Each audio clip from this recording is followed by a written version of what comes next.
मेरे बच्चे, आज जो मैं तुम्हें बताने जा रहा हूँ वह तुम बहुत ही ध्यान से और सावधानी पूर्वक सुनिए, क्योंकि इसमें मेरा कोई फायदा नहीं है, सिर्फ तुम्हारा ही फायदा छुपा हुआ है। मेरे बच्चे, इस संदेश को शुरू करने से पहले तुम्हारे प्रभु भोलेनाथ जी की तुमसे एक छोटी सी प्रार्थना है। यदि इसे स्वीकार करते हो तो मेरे इस संदेश को तुरंत के तुरंत लाइक कर दीजिए और हमारे चैनल अकेला स्टोरी को सब्सक्राइब करके कमेंट में ओम नमः शिवाय, जय भोलेनाथ, हर हर महादेव, जय माता पार्वती, जय काली माता, जय लक्ष्मी माता, जय हनुमान और जय श्री राम टाइप कर दीजिए। इतने नाम की हाजिरी टाइप करते ही हम सभी लोगों की कृपा तुम्हारे ऊपर सीधे पड़ेगी और मेरी कृपा दृष्टि से तुम्हारे जीवन की समस्याएं समाप्त हो जाएंगी।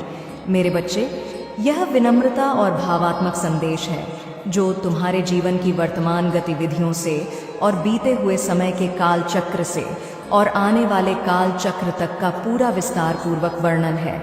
यह वर्णन तुम्हारे प्रभु तुम्हारे लिए लेकर आए हैं, क्योंकि तुम बहुत ही व्याकुलता इस समय महसूस कर रहे थे।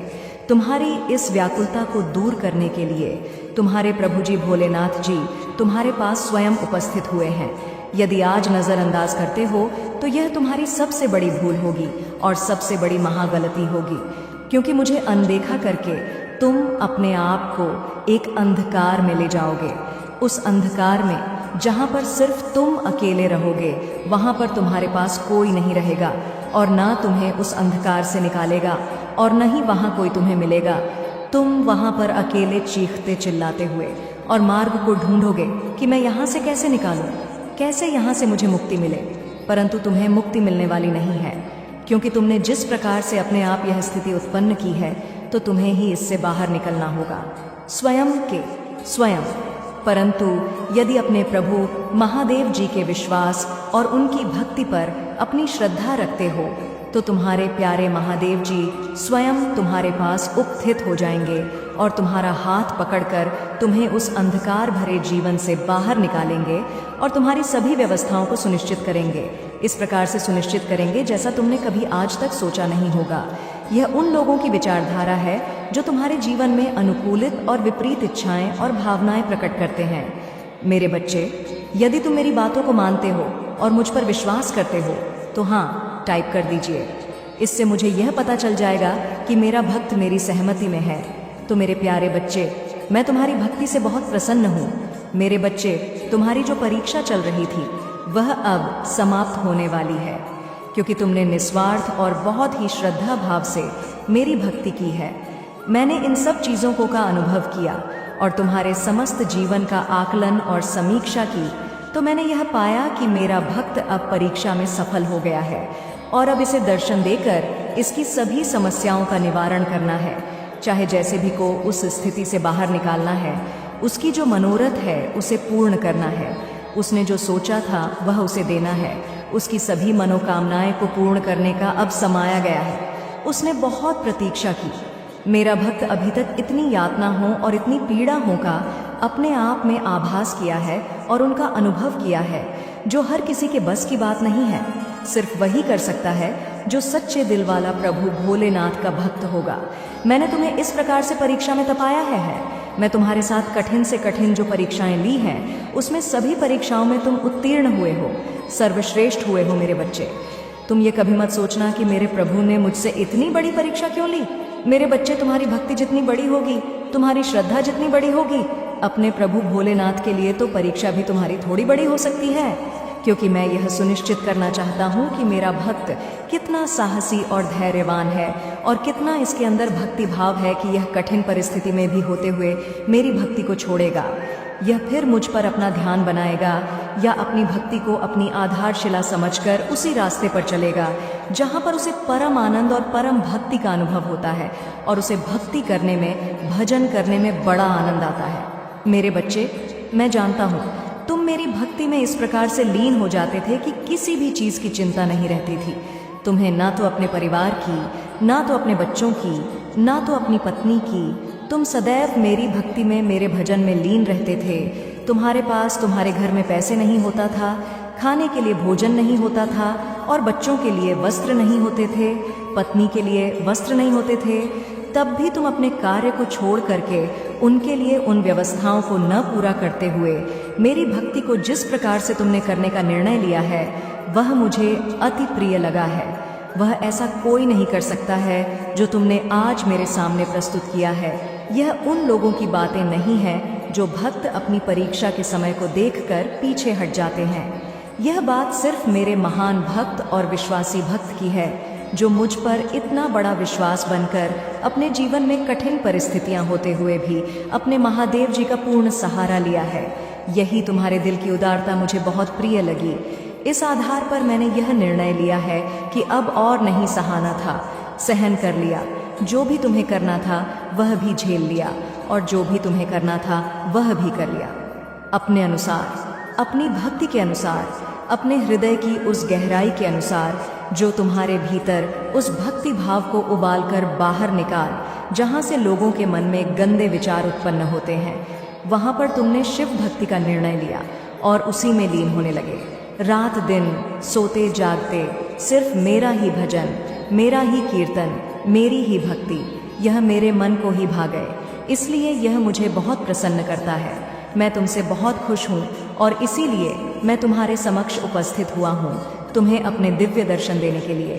ऐसा दिव्य दर्शन जो आज तक किसी को प्राप्त नहीं हुआ होगा। सिर्फ तुम्हें ही मेरा यह दिव्य दर्शन प्राप्त हो रहा है।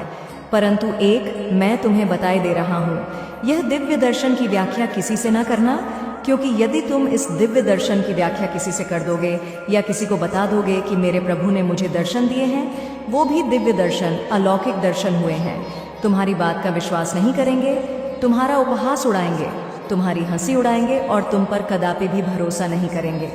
तुम चाहे जो भी कुछ बता लो उन्हें, क्योंकि आज के टाइम पर यह सब होना संभव नहीं है। ऐसे विचार उनके मन में उत्पन्न होंगे, परंतु उन्हें यह नहीं पता है कि भक्ति और तप के बल पर कुछ भी किया जा सकता है। कुछ भी आज के टाइम पर संभव नहीं है। ऐसा नहीं है कि आज के टाइम पर प्रभु अपने भक्तों को दर्शन नहीं देते हैं या उनकी बात को, प्रार्थना को स्वीकार नहीं करते हैं। यह तो सब पहले होता था। त्रेता, द्वापर, सतयुग, इन सब युगों में प्रभु स्वयं दर्शन देते थे, किंतु कल युग में प्रभु स्वयं दर्शन नहीं देते हैं और ही किसी को अपने दिव्य दर्शन की छवि दिखाते हैं। परंतु मेरे बच्चे, तुम्हें इन सभी की बातों में नहीं पड़ना है और ही उनकी बात को अपने हृदय में लेकर चलना है, क्योंकि यह लोग वहाँ तक नहीं पहुँच सकते हैं जहाँ तक तुम पहुँच सकते हो। उनकी सोच विपरीत है और तुम्हारी सोच अनुचित है। तुम जहाँ तक सोच सकते हो और जहाँ तक जो कुछ भी कर सकते हो वह इनके बस की बात नहीं है, क्योंकि इन्होंने आज तक अपने जीवन में सिर्फ अपने अहम, अपने अहंकार, अपने जीवन के मद में होकर अपने जीवन को प्रस्तुत किया है। उन्हें यह सब क्या पता कि कुछ करने से, भक्ति पूजा पाठ करने से क्या क्या हो सकता है, क्योंकि उन्हें इतना ज्ञान नहीं है, उन्हें इतनी जानकारी नहीं है और न ही उनके अंदर इतना साहस है कि वे सब इस मुकाम तक पहुंच सके और अपने आप को प्रभु के चरणों में समर्पित कर सके हैं। मेरे बच्चे, वे लोग एहसान ही करें तो ही अच्छा है, क्योंकि ऐसे लोग तो सिर्फ दंड के भागी होते हैं। उनके जीवन की समस्त परिस्थितियों निरस्त कर दी जाए और उनके जीवन में विभिन्न समय का प्रवेश कर दिया जाए तो ही उनके समझ में यह सब बातें आ जाएंगी। परंतु यह सब अभी नहीं, कुछ और समय है, कुछ और क्षण है जो इनके लिए अभी बेहतर है। जो आने वाला समय होगा जब उनके कर्मों का, पापों का घड़ा भर जाएगा, तब उन्हें भी ऐसी ऐसी कठोर पीड़ा मिलेंगी जो उन्होंने अपने जीवन में सोचा नहीं होगा और न ही उसका आकलन किया होगा। क्योंकि तुम दूसरे को देखकर जब हंसोगे, दूसरे की बात का मजाक बनाओगे और उन पर टिप्पणियां करोगे, तो तुम्हें कभी भी कुछ अच्छा प्राप्त नहीं हो सकता है। क्योंकि यदि कोई शिव भक्ति कर रहा है, वह अपने जब तक मिली है, तो यह तुम ऐसा करते हो तो तुम्हें घोर पाप लगता है और उसके पाप की सजा बहुत ही भयानक होती है।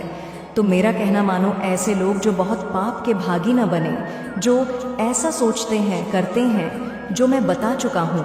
अगर कुछ बुद्धि है, कुछ मस्तिष्क तुम्हारा नियंत्रित में है, तो अब से मेरी बात को मानो और अपने जीवन को सुधारने का प्रयास करें। जब तुम प्रयास करोगे तो प्रभु तुम्हारे स्वयं तुम्हारे साथ रहेंगे।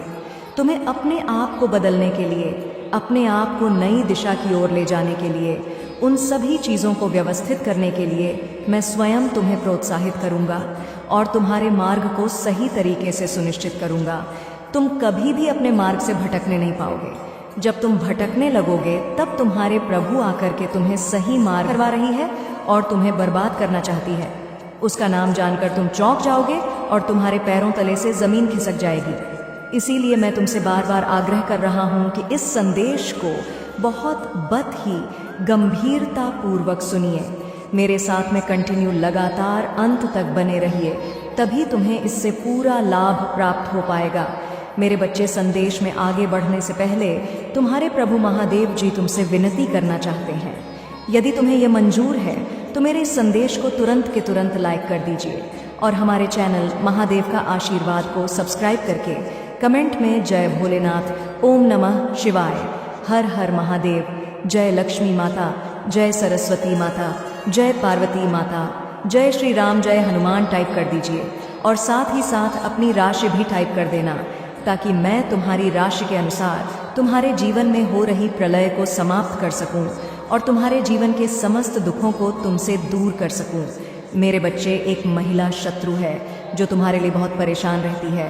वह तुम्हारी समस्त गतिविधियों को रोकना चाहती है, इस प्रकार से तुम्हारे जीवन को बर्बाद करना चाहती है, जैसा आज तक तुम्हारे साथ किसी ने नहीं किया होगा। उसकी इच्छाएं तो बहुत है, वह तुम्हारे लिए कुछ भी करने के लिए तैयार है। वह तुम्हें बर्बाद करने के लिए कुछ भी कर सकती है। मेरे बच्चे, उसके इतने प्रयास हैं, तुम्हारे लिए बचना बहुत ही मुश्किल हो जाएगा। तुम्हारी हर नाकामी के पीछे इस औरत का हाथ है।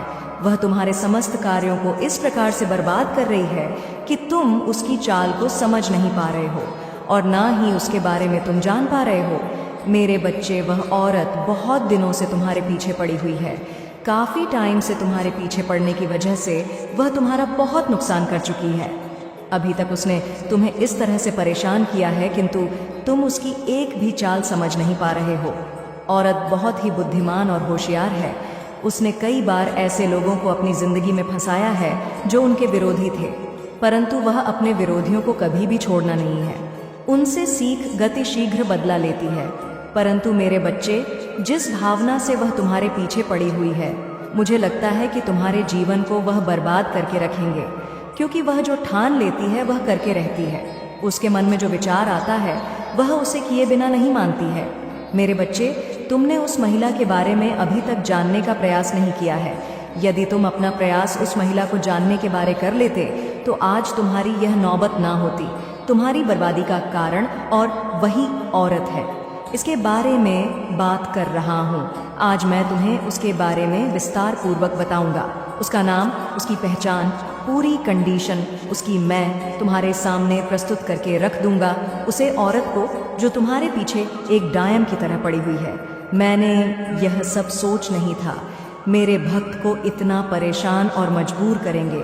मैंने तो उस दुष्ट लोगों को भी परेशान करते हुए देखा है, परंतु आज उसने अपनी दृष्टि तुम्हारे ऊपर डाली है, तो अब मुझे इसमें हस्तक्षेप तो करना ही पड़ेगा, अन्यथा वह तुम्हें बात करके रख देगी।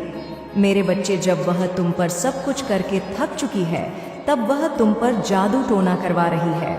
मेरे बच्चे, तुम्हारे ऊपर इस प्रकार का भयानक जादू टोना करवा रही है जिससे तुम्हारा सब शरीर काम करने की योजना बचे और तुम कुछ भी करना पाओ, तुम्हारा पूरा शरीर स्थिर हो जाए। तुम किसी भी तरीके की प्रतिक्रिया अपने शरीर के द्वारा व्यक्त ना कर पाओ। तुम चाहकर अपने अंदर उस ऊर्जा को उत्पन्न ना कर पाओ जो ऊर्जा तुम्हारी सफलता को प्रस्तुत करेगी। वह यही चाहता है कि यह किसी तरीके से आगे की ओर ना बढ़ पाए, इसलिए उसने जादू टोना करवाने का जो फैसला लिया है वह तुम्हारे लिए बहुत ही खतरनाक है। यदि इस पर तुम लापरवाही करते हो तो तुम स्वयं अपने आप को बर्बादी का आमंत्रण दोगे। यदि तुम इस पर विचार करके इस पर अपनी प्रतिक्रिया व्यक्त करते हुए सुरक्षा से कार्य करोगे तो वह कार्य तुम्हारे लिए लाभप्रद होने वाला है। मेरे बच्चे, सिचुएशन खराब होने पर लोग पीछे हट जाते हैं, परंतु तुम इतने मजबूत हो, साहसी हो कि सिचुएशन भी खराब होने पर भी तुमने अपने कदम पीछे की है और एक बार भी नहीं हटाया है। मैं यही तो लगातार देख रहा था। ये मेरा भक्त अभी तक अपने साहस को अपने अंदर बने हुए हैं, उस साहस को जिससे लड़कर अपने जीवन की सभी आवश्यकताओं को पूरा कर सकता है। परंतु यदि तुम साहस ना जुटा पाते तो तुम कुछ भी करने के योग्य नहीं बच पाए, क्योंकि मैं आज तक यही देख रहा हूँ। तुम्हारी वीरता और साहस का मैं निरंतर बखान कर रहा हूँ। परंतु मेरे बच्चे और मजबूत होने के साथ साथ बुद्धिमान भी बनो। यदि तुम बुद्धिमानी का परिचय नहीं दोगे तो तुम्हारा हर जगह नुकसान हो सकता है। तो अपनी बुद्धि का इस प्रकार से प्रयोग करो कि सभी को पीछे कर दो। आज के टाइम पर जो भी अपनी बुद्धि और चतुराई का प्रयोग नहीं करता है वहाँ सदैव हमेशा पीछे ही रहता है। मेरे बच्चे, उस महिला ने इतना प्रयास किया है तुम्हारे लिए जितना कि मैं तुम्हें बात नहीं सकता हूँ, परंतु फिर भी उसने तुम्हें आज तक चोटिल नहीं किया है। उसकी इस असफलता के कारण उसके अंदर आज बहुत ज़्यादा क्रोध जा गया है।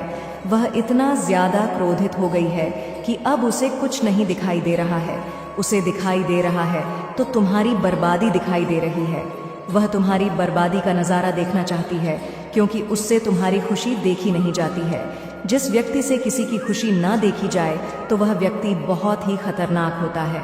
मैंने उसकी गतिविधियों को देखा है, उसकी सभी औपचारिकता को समझा है।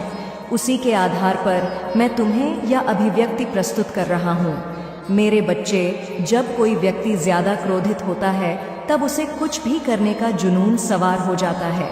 एक ऐसा जुनून सवार हो जाता है कि वह उसे पाते ही उसे पर अपना आक्रमण कर देता है, और जब वह आक्रमण करता है तो उसका आक्रमण बहुत है, घटक और शानदार होता है। मैंने ऐसे व्यक्तियों को कई बार देखा है, खूंखार तरीके से अपने शत्रुओं पर हावी होते हैं और उन्हें तहस सहस कर देते हैं। उसकी सिचुएशन इस प्रकार से अपने वश में नहीं रहती है कि वह अपनी सिचुएशन को अपने अनुसार चलने में असमर्थ रहता है। बार बार उसकी ऐसी प्रक्रिया उसके सामने निकल कर आती है कि वह अपने आप को काबू में करवाता है। इस प्रकार से वह किसी क्रोध में बनता रहता है। इस प्रकार से चक्की आटा पीसा जाता है। मैंने उसे खूंखार दृश्य को देखा जो वह अपने हृदय में छुप करके बैठी हुई है। मेरे बच्चे, कुछ नहीं, आप बहुत ही खतरनाक तरीके से एक तांत्रिक को ढूंढने का प्रयास किया है। एक ऐसे तांत्रिक को जो जादू और टोना करने में और तरह सक्षम हो। इस प्रकार से सक्षम है कि वह कोई भी जादू टोना करते उसका जादू टोना किसी भी तरीके से दिखाए, वह पूर्ति में सफल हो जाए। इस प्रकार के तांत्रिक को ढूंढने में डटी हुई है। वह निरंतर इस प्रकार से प्रयास कर रही है जैसे कि कोई वस्तु